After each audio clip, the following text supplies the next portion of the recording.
A depressão pós-parto atinge aproximadamente 25% das mulheres no Brasil, de acordo com os dados divulgados pela Fiocruz. Estive conversando com o psicólogo Ray Ramos, que explica o que é essa condição e como ela difere das emoções normais que muitas mães podem sentir logo após o nascimento do filho.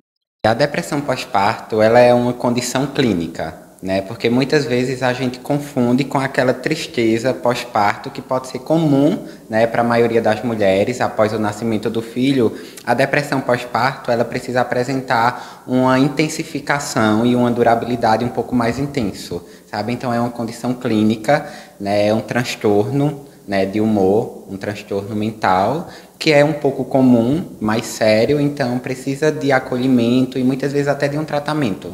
E quais as principais causas que levam a mulher a ter uma depressão pós-parto? Então, né, geralmente costuma associar fatores físicos, emocionais, até fatores financeiros, em alguns momentos pode contribuir também. E assim, muitas vezes uma gravidez indesejada, por exemplo, né, estresse financeiro ou no relacionamento, alterações de humor, que é muito comum também nesse período, né, pós-gestação.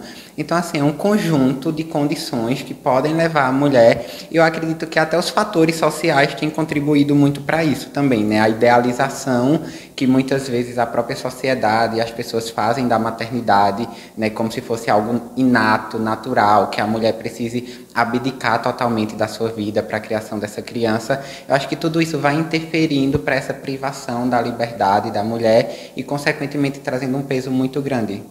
E é uma situação triste, né? No começo da semana, no dia 18 de abril, uma mulher em Paranatama, ela teve um surto psicológico e acabou jogando o seu filho contra o chão, o filho de 3 meses, e acabou perdendo, aí o filho perdendo a vida. É uma situação triste, mas que requer muito cuidado, né? Como os familiares e os amigos podem ajudar aí a mulher nesse pós-parto e observar toda essa situação de depressão?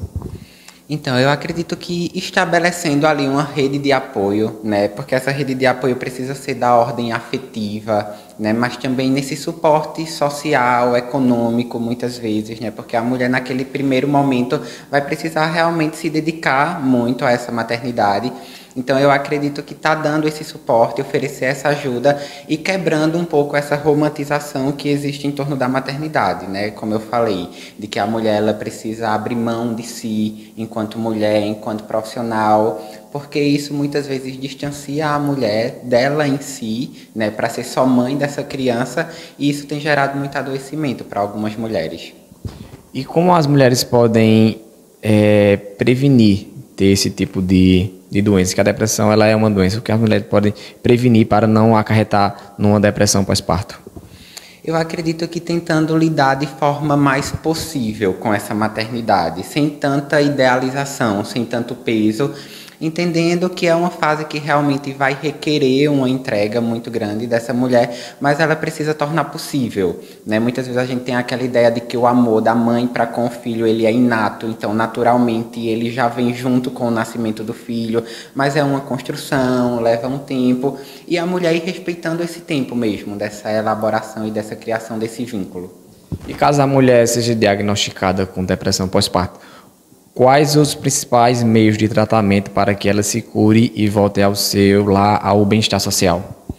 Então, é interessante que ela procure um acompanhamento psicoterápico, né, para trabalhar essas questões, mas a depender da gravidade, em alguns casos, é interessante também a própria terapia medicamentosa, né? Então, procurar um médico psiquiatra para que ele possa medicar. E é interessante que a mulher busque essa ajuda o quanto antes, porque a depressão pós-parto pode trazer consequência para o próprio desenvolvimento do bebê também. Quais os principais sintomas que devem ser observados na mulher quando ela está aí com depressão pós-parto? Então, as mulheres podem começar a apresentar alguns sintomas como uma raiva muito intensa, irritabilidade, falta de desmotivação, dificuldade de se conectar com o bebê, né? A perda de sono, a falta de apetite ou excesso, né, na alimentação também. Então, são sintomas que a gente precisa, obviamente que esses sintomas de forma isolada não necessariamente configurem uma depressão pós-parto, mas o conjunto deles requerem essa atenção para que a gente possa verificar um possível diagnóstico.